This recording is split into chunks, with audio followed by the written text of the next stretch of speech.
Welcome to Oxford Plus, the podcast series that takes you deep into the myths and truths of the Oxford investing landscape.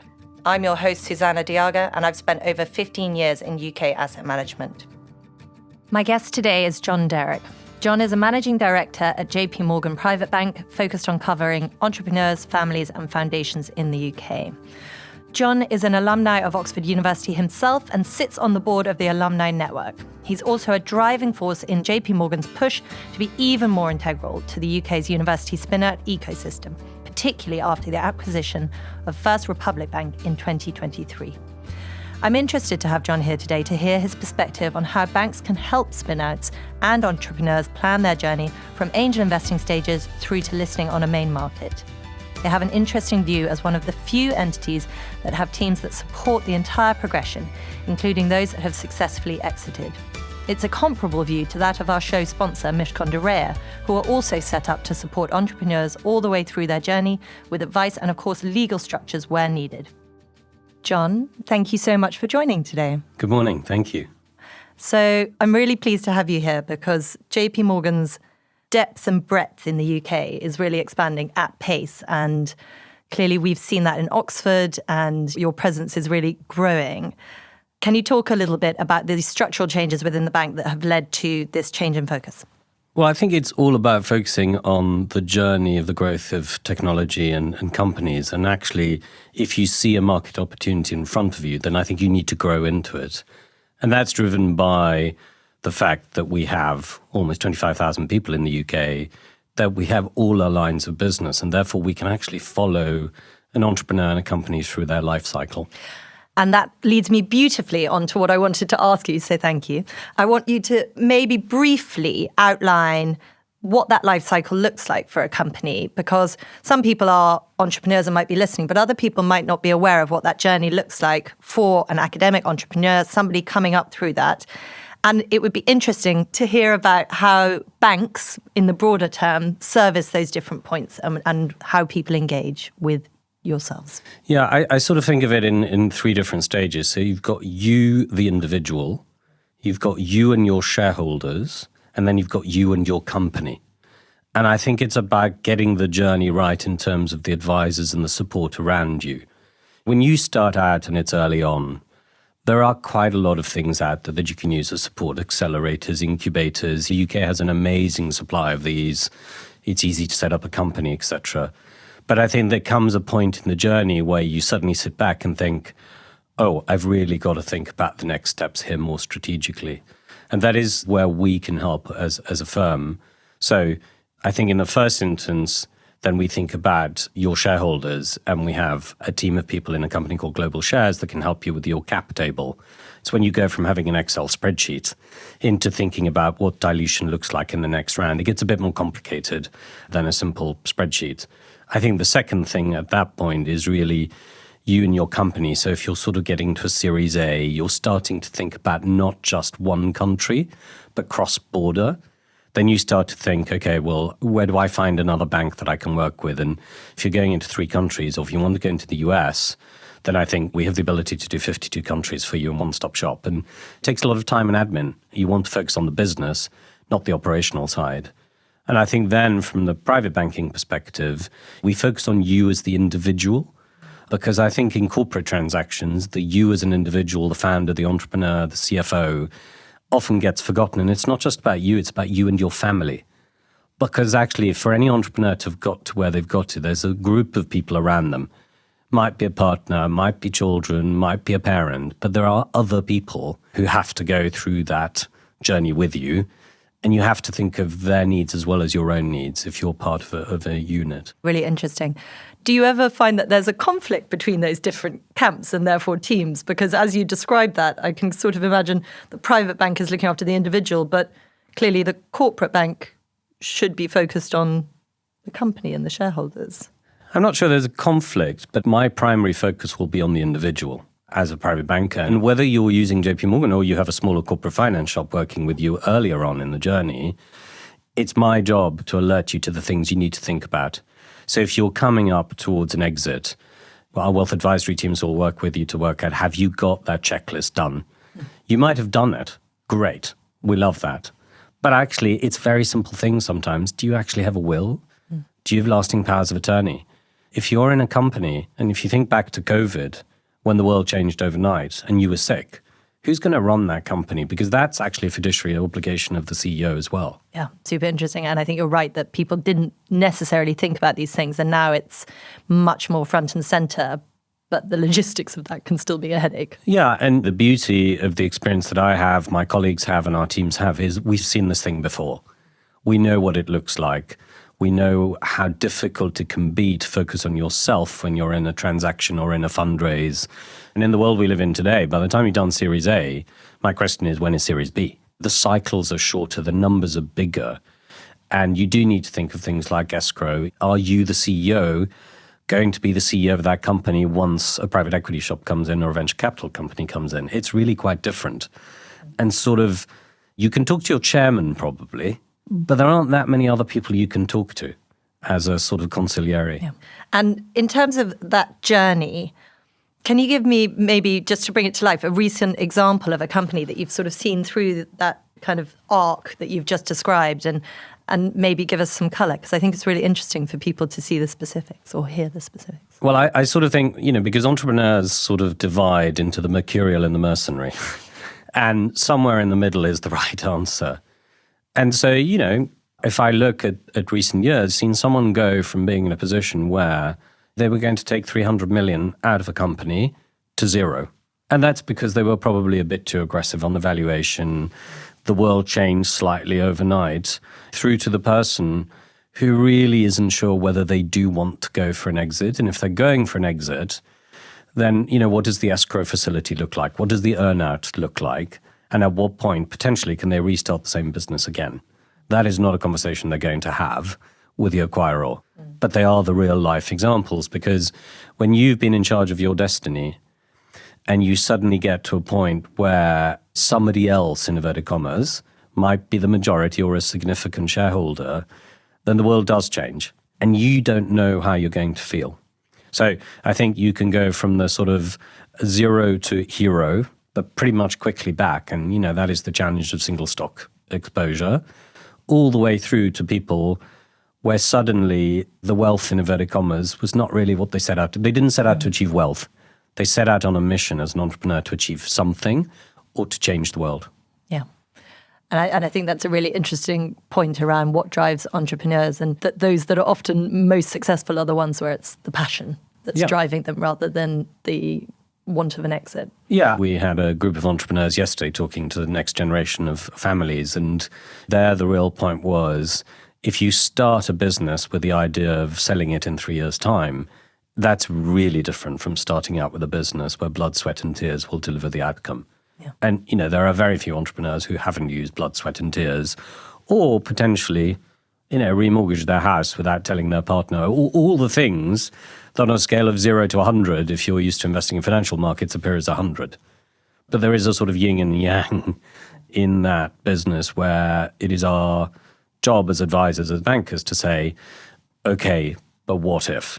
Yes, I know you believe in your business, but the trigger point when you particularly have either dependents or a family can change that perception. So age can also change the perception of risk as well. Yeah. And the fact that I was fascinated by this, that your prefrontal cortex, which measures risk, isn't fully formed until you're in your, I think, late 20s or early 30s. Yeah. So actually backed up by the science there. So in terms of Oxford, and you obviously live here and you're an alum yourself, how are you seeing what Oxford as an entity, as a city, as a university is doing, changing? And how do you see that feeding into your perspective on kind of university towns? Yeah, I think, as I was living in London for a long time, I'd obviously been a student here. I was probably desperate to get out by the time I'd left, like most people. But when I moved back here, you could sense in the air this excitement and this buzz. And in a way, the stars became aligned, because the power of science to address the issues we have in the world today has never been more important. And that's not to say that science wasn't important, but it is quite clear to deal with the biggest challenges we have that the science is imperative. And so I think what you could see is a city which has its challenge because it's quite small and quite constrained, really reaching that point where you've got domestic and international, you've got a level of fundraising that means you need to be global, not just local. And so the sort of stars align around that. I mean, it's not exclusive, clearly, to Oxford, because you've obviously got Cambridge, you've got London. But the advantage of a smaller place is that you do get that clustering effect. And you are beginning to see that in other cities, but more around subsectors maybe, rather than across the board. And that has to do with the depth and scale of the research, which at the end of the day is the most important bit. Yeah. And actually, it's so interesting. The more you get to know Oxford, you discover new science parks and little pockets all the time. You and I were discussing before we recorded about the fact that here we've got 30 businesses and, this is another, little place outside of Oxford. And it's you really can map the sectors out because, I can remember being invited to go to Harwell, to the Nuclear Fuel Centre, and taking my passport. I had no idea there was something called the British Nuclear Police. And you start to realise that you've got a space cluster with 100 companies. I would have seen 30. No, it's 100. That's massive. Already. Then you go to Bicester and you start looking at the future of automotive, and then you start thinking about helicopters and the future of travel and drones. And I think that's the clustering on a more mini level, but driven by sectors. Yeah. And in terms of sort of how your people are integrating with the individual ecosystems, you and I have spoken about this a little bit. JP Morgan obviously has this huge global presence, but it's been very notable in recent months that JP Morgan are specifically increasing kind of feet on the ground. And I'd love to understand what the thinking is behind that, why you clearly as a company have taken the view that you need people in place and that you can't just pivot out of London for the sake of argument. I think it is the reality that in the world we live in today, that companies are born and they grow much faster. And to a certain extent, yes, the technology is important, but also the ability to access capital and the pace. Because if you look at a sector like quantum, there are a number of players in that space. It's very hard to know which one, in inverted commas, is the one that will advance the quickest. But I think it's a realization that you can't just turn up later on, for example, when a company is about to exit, to do the big deal, or if you're the private banker, phone at the last minute. You need to be able to offer value to that individual on that journey. And I think if you think of university clusters, then you get this quantum of spin-outs. Some will work, some won't. But at least you have a validation and a smaller network that allows you to be able to be very effective in bringing a lot of people together on our side. Because to bring people together on our side, as we did through the JP Morgan Forum in Oxford, takes quite a lot of organization. But if you can put all of those people in the same room at the same time, you get a multiplicity of contacts and connectivity between our existing clients and others who might be in contiguous sectors. Who'd have thought that biology and artificial intelligence go together if you think of an insect's mind? But they do today. But you need to be able to match people up. And that is what we can do because we're very fortunate in having an extremely global network. And actually, it can be so unexpected, the people that end up connecting for different reasons. And so trying to predict those things can be really very difficult. And I think that's a good point about just sort of critical mass of events like that. You were speaking about access to capital and you mentioned indeed international capital. It'd be really interesting to hear from, again, your perspective, international bank plugged in to many different areas and geographic locations. What are you seeing in terms of trends for the companies that are getting to sort of Series A, B, C and beyond? Dilution of UK capital, do you see that as a positive? Do you think there needs to be more domestic capital? How are you seeing the whole piece evolve? I think sometimes people say, there's too much private capital in private equity or VC on the sides, and it's about $3 trillion of dry powder, in inverted commas. But I think relative to the size of GDP, that number hasn't necessarily changed over 20 years. So you have to think of the total growth of the world, not just the number, I think is number one. Secondly, there will always be a need for global capital with expertise in sectors which are by definition global. Artificial intelligence, biology, life sciences are simply not domestic concerns. They are global. And actually, COVID was a very good example of all of that coming together. It required the power of a global system to cure it. Nobody had the golden nugget. I also think that if you go back to that 3 trillion, there is, in inverted commas, plenty of capital. What you actually need is smart capital because you need that connectivity. Now, I think one of the things that's changing is you're beginning to get maybe an institutionalization of private capital. What do I mean by that? I think the ability to go beyond the ping pong of one email into another person's email box to say, do you know X and can you help me? Trying to create platforms to be able to do that in a more sophisticated way. And that also has to do with the fact that the number of listed companies, whether it's the UK or the US, has substantially diminished over time. It is more expensive to list. It takes more time. And some of these sectors maybe are not, in inverted commas, right for the listed market because the nature of the profitability or lack of profitability in the early stage. I mean, this isn't so different from the early 2000s. Because if you go back to that period and you look at the performance of the equities of unprofitable companies in 2000, if they were unprofitable in 2000 and unprofitable in 2004, then the stock price was down about 51%. If they were unprofitable in 2000 and profitable by 2004, they were up about plus 30%. So nothing really has changed. We've seen this story before. Profitability matters if you're listed. And it doesn't have to be today, but it's very hard to list if you don't have a clear path to profitability. And it's interesting to hear you say that because I was having a discussion the other day actually about VCTs, so venture capital trusts in the UK, and just the discount that they trade at because of some of the forces that you're outlining there. Even though it's a portfolio and in theory it's therefore diversified, you don't have that concentration of risk. Firstly, people are quite sensitive to the noise within the portfolio, which is often on the negative. Yeah. But also the UK market in particular is a real sort of income, I appreciate there are income elements, but income-seeking market. Do you have a view on how that could or should change? Or do you think it's just pretty hard to move the needle? I mean, I think sometimes the dilemma of no UK listings, the worry around this, it's slightly exaggerated by the press to a certain extent because actually the same concerns probably exist in France, Germany. They worry about the US in the same way. We have one of the most developed capital markets in Europe. I mean, it is the original stock exchange if you go back in the day, and we've got thousands of companies listed.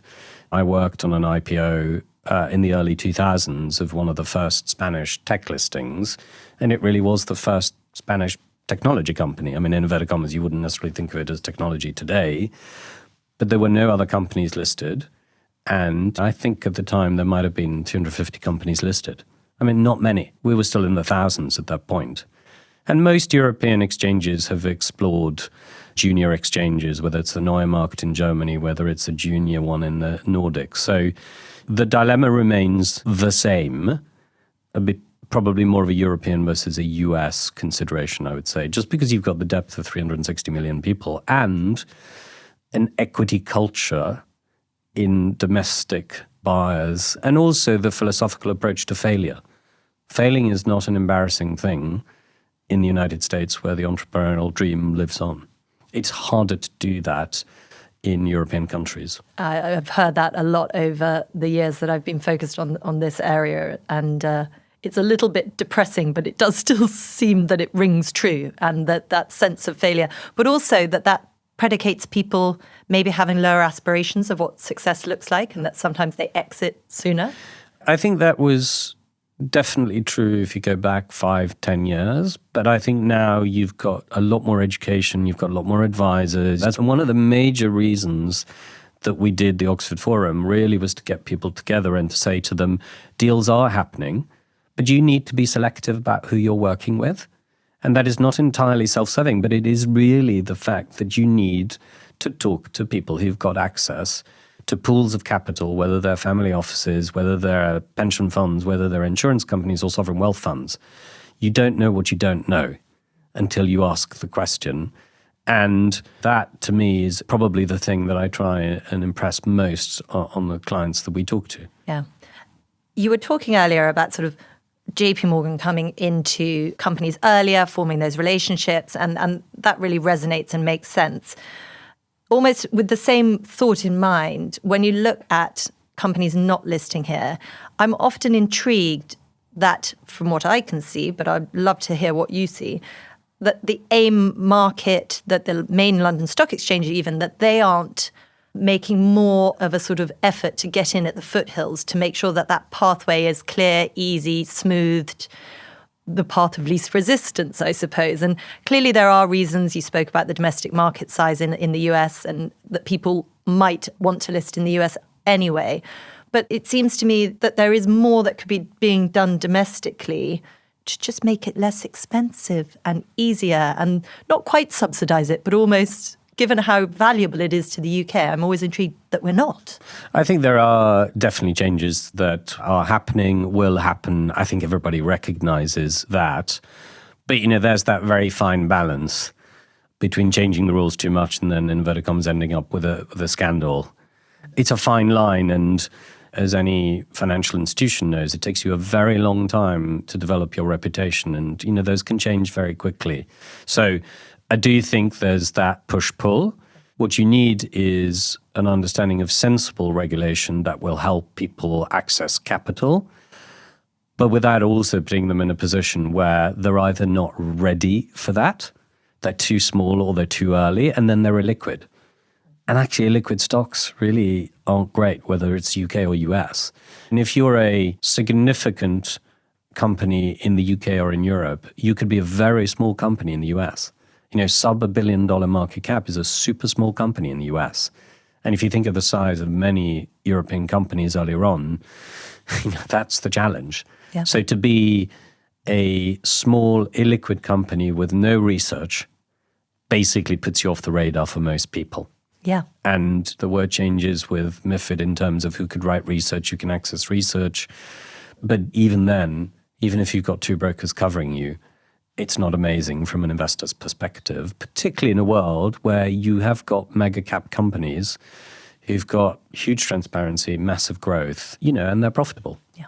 And actually, with my former hat on, we had a small cap European focused fund, and if you were between 150 and 1.5 billion, as you say, you would have maybe two brokers covering you, and then MiFID hit, and they would just, it wasn't profitable for them to cover those companies. So it is a real problem with that depth of research. And I think it is something people are focused on, and clearly looking at repealing some of that, which is positive, but not fast. And you make that point too. You can't repeal regulation without due care. Yeah, there's a fine balance. But, regulation is good when it is super effective and efficient. I mean, regulation is good because it, in inverted commas, stops bad actors from entering a market. But there's always a fine line between whether it's burdensome or whether it achieves its objectives. But regulators set out with good objectives. And if you're a bank, you want to operate well within those and you welcome them. But there's always consultation before anything gets put in place.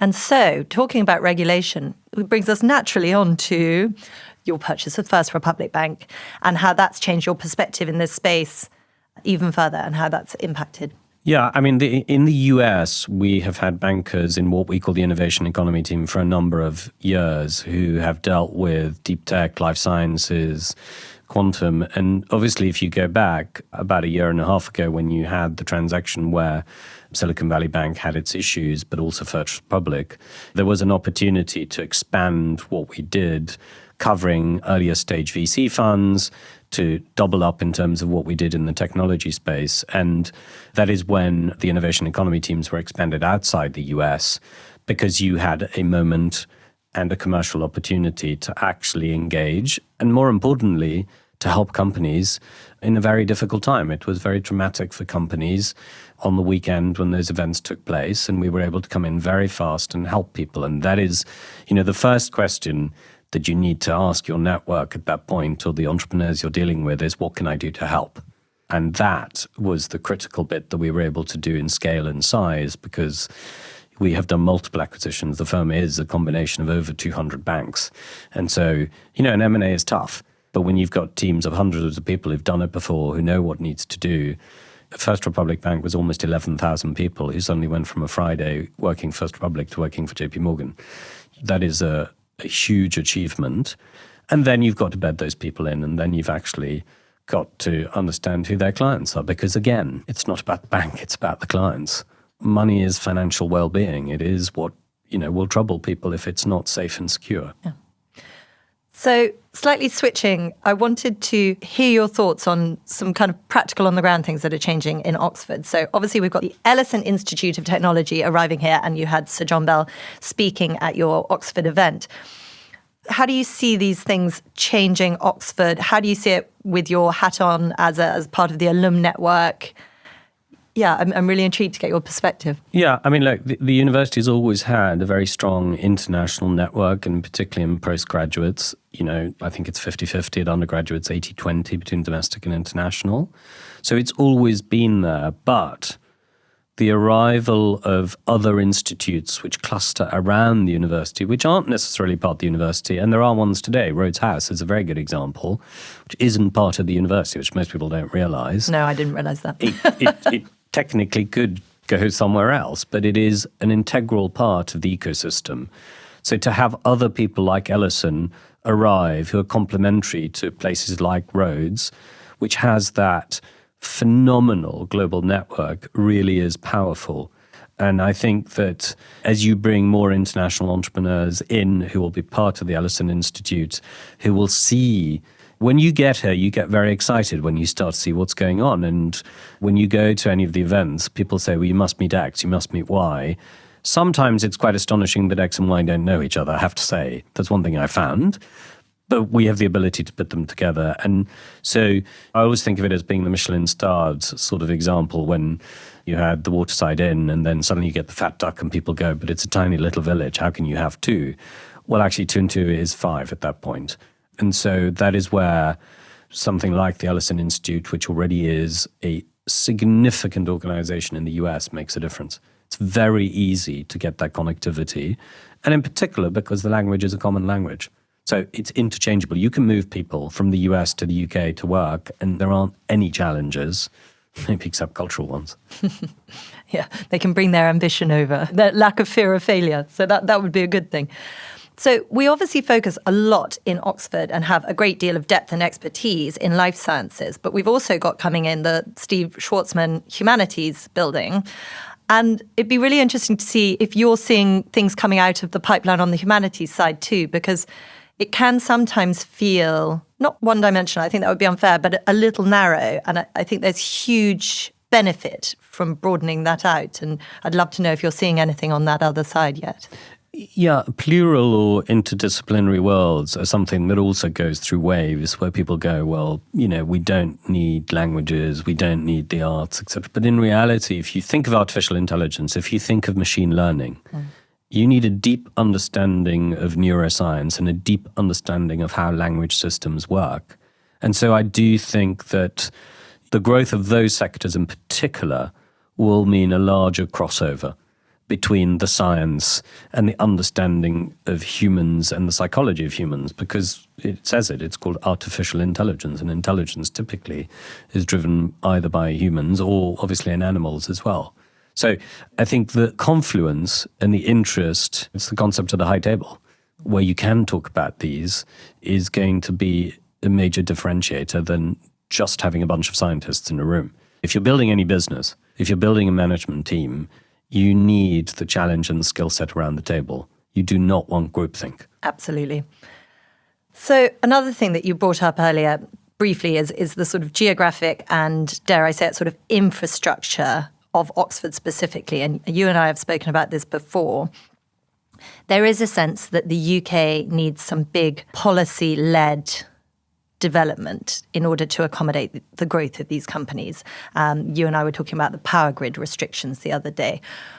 JP Morgan obviously does have a seat at that table talking to governments, whichever government, for anyone listening, this is pre the election, but whichever government does get in, I'd love to know from that sort of bricks and mortar infrastructure side, what your wish list would look like for anyone and what you think the UK needs to be focused on.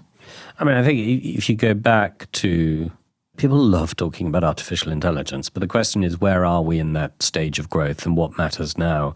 And what matters now is the development of the toolkits of artificial intelligence, and whether that's the chips. It's not necessarily the application of artificial intelligence, but quite early. Stage one is the chips and the power. And in order to have the chips to drive the quantum computers, you need the power. And if you don't have those three building blocks in place, then it's very hard to see how you can grow to the application of it. And it's the power conundrum that is the most important within there. And that requires a coordinated approach between planning, between local, between national government, it is really hard to do this stuff. And it's very hard to do in locations where it's very green and very pretty around, because solar panels take a lot of space. So you have to be very organized, very structured. And the answer is a combination of the private and the government working together. And I think people get that. The question is, can we do it faster?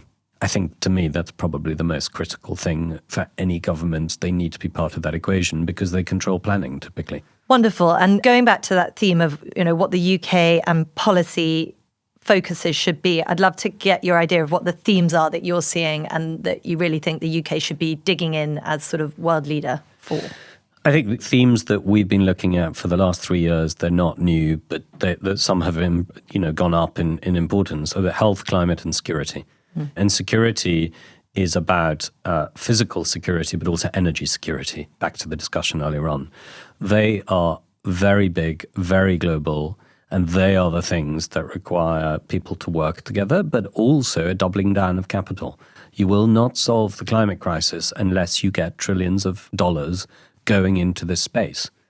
And there, I think, has been the largest change in the last few years, where people realize that we are starting to have the technology that can make a massive difference, but it absolutely requires trillions of dollars because it requires infrastructure. And the challenge of that is potentially it creates some more CO2 in the short term because you've got to build these things and no one has cracked the concrete conundrum. So I think the realization that you need to invest, like health, in order to prevent is the underlying impact here. And, post-Ukraine, energy security was something that we had largely ignored. We had talked before about the importance of critical infrastructure and the importance of the security of the future, whether that is supply chains in food and energy or whether it's the health infrastructure. You have to be so agile in the world we live in today because the pace of change is exponential. If you think back to the steam engine, the impact of the steam engine probably took 30 years to make a difference. You could argue chips maybe took 15 years, and artificial intelligence will take 8 years. So that requires both people and institutions to have the ability to be agile and for financial institutions to be able to react to it. When something happens in the world, our operating committee will meet on the weekend. And if that's the invasion of a country, we will have our advisors on a call to understand what we need to do to be operational on Monday because we are systemically important. And it's really interesting because you're totally right. These themes that were there bubbling along, I'm sure there was a sort of backup plan in place, but suddenly food security with the price of grain was a front page issue. And for years, we've just been looking at globalization driving down the costs and not at those factors. And so it has reared its head, and that sort of issue of sovereignty is much more at the forefront of people's minds. So that really resonates.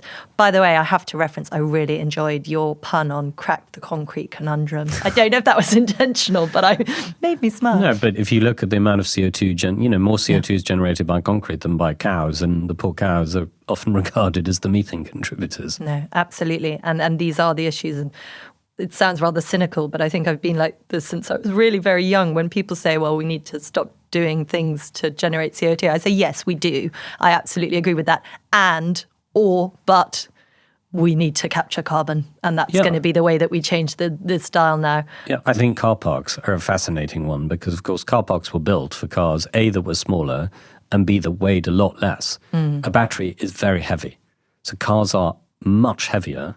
If everyone drives a car with a heavy battery, then at what point do you need to rebuild all those car parks? And they're all made of concrete. That's fascinating. I would never have thought of that, but that makes a lot of sense. And I think there's a lot of maths like that isn't properly thought through. But actually, you as a bank are very good at looking at those issues, I know. And clearly, Jamie Dimon has a whole team looking at this kind of thing. So yeah, and planning for the future, because if you're a lender, if you're an advisor, then you need to think of the risk of the portfolio that you lend into. If you're one of the largest lenders in real estate in the US, then if you're not thinking about climate change, you have a real problem. No. Because if you lend against a property that suddenly ends up in the ocean, it's not a great security. Indeed. John, thank you. This has been a really, really fulsome conversation. I feel like we've done a whistle-stop tour through lots of areas, but it's very kind of you to come and talk to us from the perspective of a banker and how you can help. Thank you. Thank you, Susanna. Thanks for listening to this episode of Oxford Plus, presented by me, Susanna Diaga. If you want to stay up to date with all things Oxford Plus, please visit our website, oxfordplus.co.uk, and sign up to our newsletter so you never miss an update. Oxford Plus was made in partnership with Mishcon de Reya and is produced and edited by Story 94.